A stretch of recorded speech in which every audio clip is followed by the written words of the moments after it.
tradition, we begin with saying, He is risen. He has risen indeed. Are the children staying? All right. Well, see you later, kids. Have a blessed time at Kingdom Kids. Today, we will look at Psalm 49 in the context of the resurrection of Jesus. Psalm 49. Now, I hope that as we go through the text, we would just ponder one question. In this life, what have we got to show for the resurrection?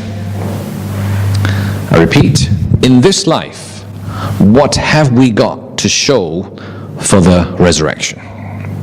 It's not meant to be a high-sounding thing. In fact, it's quite the contrary. Through today's text, the author encouraged the children of God to know the reality of life with and without resurrection. In other words, to know what's real. And I hope the same applies today. After we know what's real, we can decide what to do with ourselves individually. So let's go to the text first. Psalm 49, verse 1. Hear this, all you peoples. Listen, all who live in this world, both low and high, rich and poor alike. My mouth will speak words of wisdom. The meditation of my heart will give you understanding. I will turn my ear to a proverb. With the harp I will expound my riddle. Why should I fear when evil days come, when wicked deceivers surround me, those who trust in their wealth and boast of their great riches? No one can redeem the life of another or give to God a ransom for them. The ransom for a life is costly. No payment is ever enough, so that they should live on forever and not see decay. For all can see that the wise die, that the foolish and the senseless also perish, leaving their wealth to others. Their tombs will remain their houses forever, their dwellings for endless generations. Though they had names, lands after them, people, despite their wealth, do not endure. They are like the beasts that perish. This is the fate of those who trust in themselves, and of their followers who approve their sayings. They are like sheep and are destined to die. Death will be their shepherd, but the upright will prevail over them in the morning. Their forms will decay in the grave, far from their princely mansions. But God will redeem me from the realm of the dead. He will surely take me to himself. Do not be overawed when others grow rich, when the splendor of their houses increases, for they will take nothing with them when they die. Their splendor will not descend with them. Though while they live they count themselves blessed, and people praise you when you prosper, they will join those who have gone before them, and will never again see the light of life. People who have wealth but lack understanding are like the beast that perish. Now the structure of the psalm is as follows. Verses 1 to 4, the authors explain their purpose for writing. Verses 5 to 14 is the reality of life. 15 to 19 is the hope of some. And verse 20 is living the real life. Now, since our title is What's Real, let's begin with 5 to 14. To the authors at least, what's real? Seemingly, three things. One, the children of God do envy the success of the evil. Two, the children of God do struggle with their own hope. And three, the children of God do die. We envy the success of the evil. We struggle with our own hope, and then we die. Now, if you find that too personal, let's say that for the next 15 minutes, I envy, I struggle, and short of the rapture, I will die. Does that describe your reality? Envy, struggle, and death? Recalling our title today, or indeed the purpose of this psalm, we are just looking at what's real. We are not trying to give an answer for why we envy or struggle, and for now at least, we are just looking at what's real. So let's start with envy. Who envy others at least a little bit? Don't answer me, but do ask yourself in a quiet moment. Do you envy? I do. And I'll tell you my envy briefly, and if you don't mind. Right? I envy the world in at least two areas. I envy their freedom to be self-centered, and I envy their freedom from harm in most instances. I envy their freedom to be self-centered, and I envy their freedom from harm in most instances. I'm quite like the psalmist, actually. And this envy of mine did not come from before I became a Christian. It came after I became a Christian. If you want to go into details, I'm happy to go into that with you over a cup of coffee afterwards. Truth be told, the more I know my God, the more I struggle with envy. And if you do too, I guess that makes the two of us, and maybe we should have that cup of coffee soon. On that note, let's move on to the second reality, struggling with hope. In verses 7 to 9, the author acknowledged that there is no hope unless we can repay our ransom or debt to God. And on our own, we don't have that repayment. This, of course, is where Easter comes in. Jesus' death is the ransom or repayment, and his resurrection proved that it was acceptable to God. We know it. The authors knew it. Jesus being the ransom isn't the only point, even if that's an amazing point. The other point to many is that Jesus, having paid the price, might not add up to much today or day to day. Jesus, having paid the price, might not add up to a whole lot today or tomorrow. This is where we must acknowledge the wisdom of the authors. The struggle with the relevance of our faith day in, day out isn't something modern. It's in fact quite ancient, almost 3,000 years old.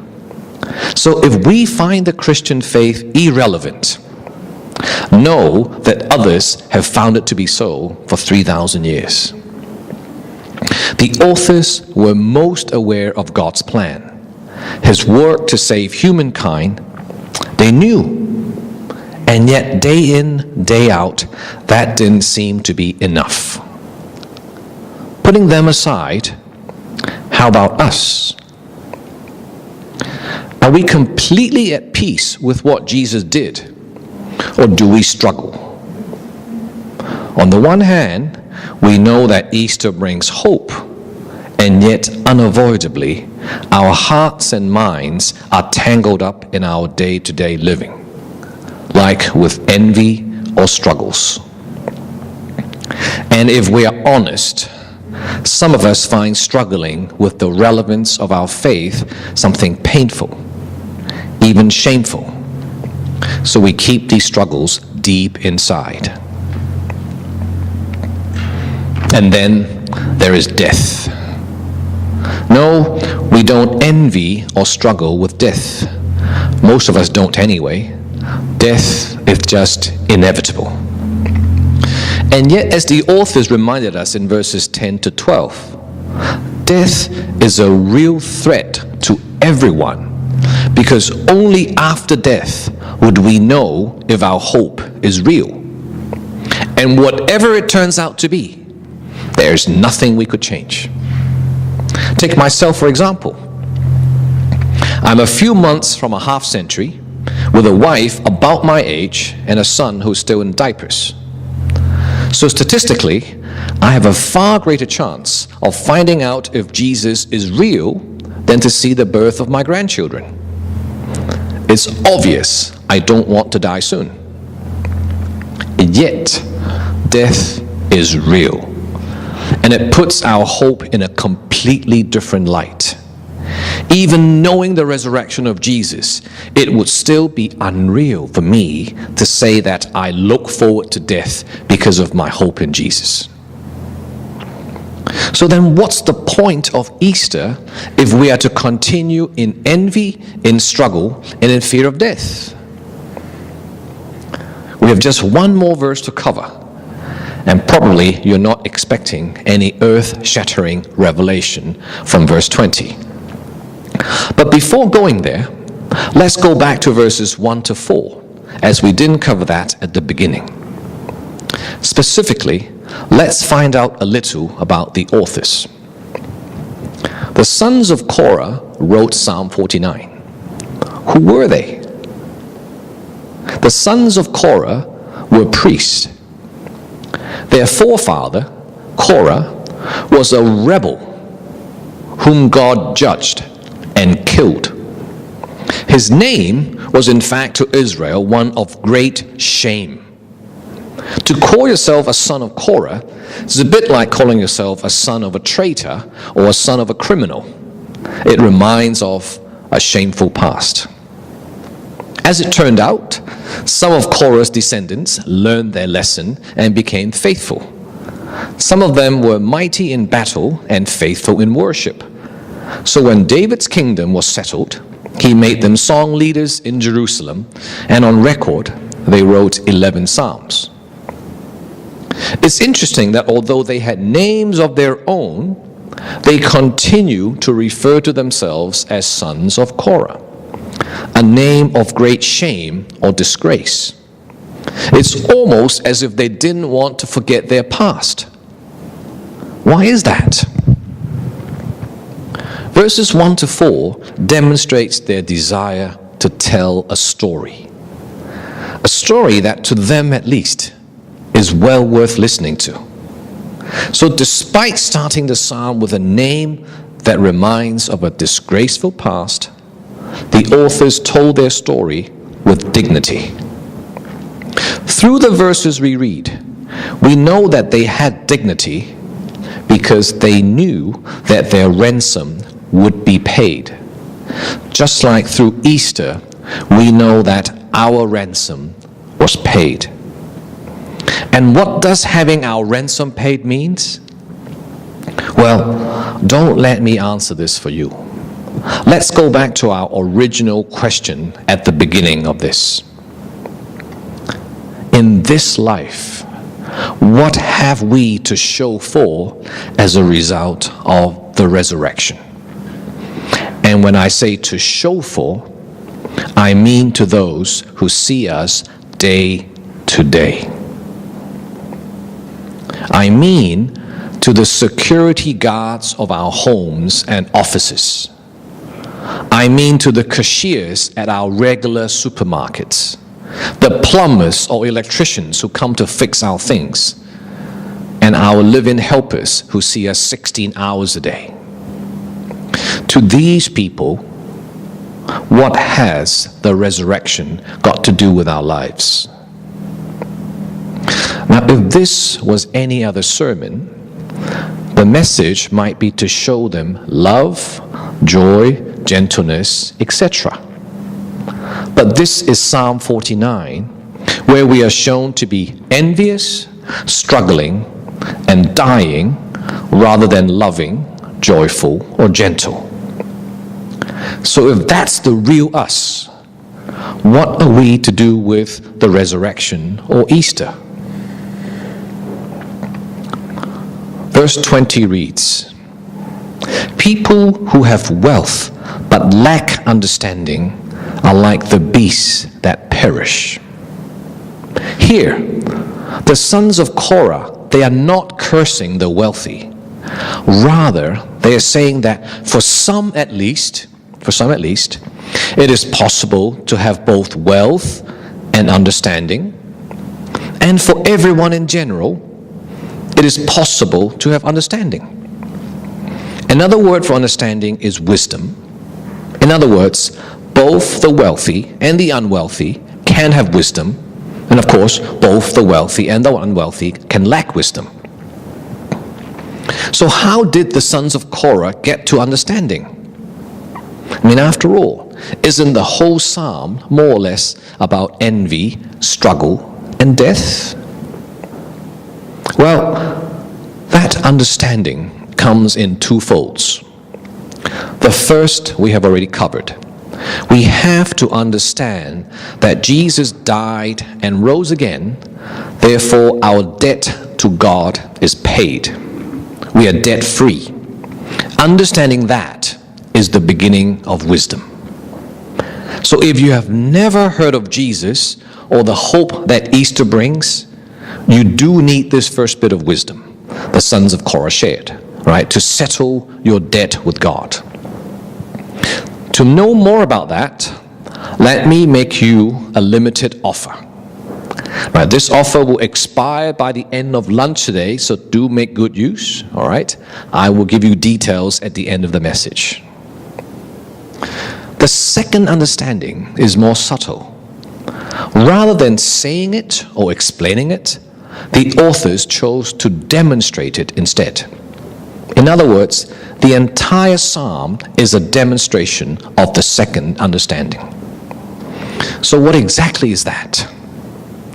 The psalm shows a person sharing their envy, struggle, and fear of death not with hesitance, but with dignity and understanding. And who would bear themselves open like this? At the very least, it would take someone who wants to do so, right? So depending on our choice of words, it could be someone who is real, genuine, authentic, courageous, true to themselves, etc. It doesn't matter which description we use. They all mean similar things. The sons of Korah were real. Do we want to be real? Now, don't rush to answer, because being real includes sharing our envy, struggle, or fear of death openly like the sons of Korah did. And unless I have completely misunderstood human nature all these years, I don't think any of us are rushing to share. So in our church culture, instead of sharing our envy, struggle, or fear of death, we give thanks and praise for everything. Often not because we have anything to give thanks or praise for, but because we feel obliged to do so. But the resurrection or Easter is meant to set us free from just that. Not so we could continue to dwell in envy, but to have the authenticity to know that sometimes we do envy and we can admit it. Not so we would continue to struggle as if there is no hope, but to have the genuineness to know that even with hope, we do struggle.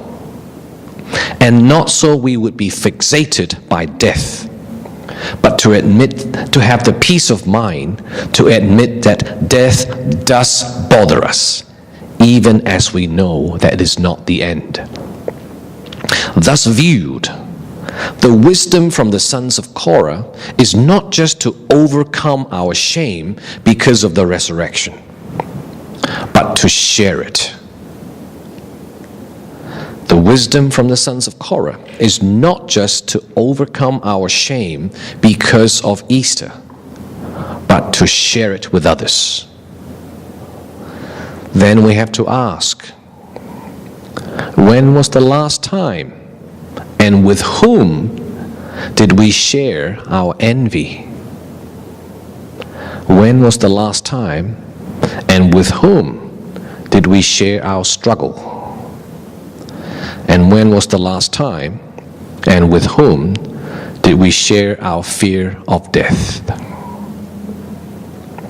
Unless and until we do, Easter might not be that real, and nor are we. It's a question we have to consider and face up to. To be real or just be comfortable? No need to answer it now, but do ask ourselves in a quiet moment. Now, I will come back to the limited offer I made to those who have never heard of Easter. If you have never heard of Easter or the hope that Jesus brings, come talk to me afterwards. And rather than just asking me about Jesus or Easter, you may ask about my envy, my struggle, or fear of death. And I will share something real and personal with you as we also discuss Jesus and Easter. Envy, struggles, and death are awful subjects, but they are some of the most real things in life. Easter does change them, but to find out how, we have to be real enough to share that with others. So let's go share and make Easter real, not just for the sake of ourselves, but also for those who are facing envy, struggle, and death without hope. We share as we become real, and we can be real because Jesus is risen and Easter is real. God bless.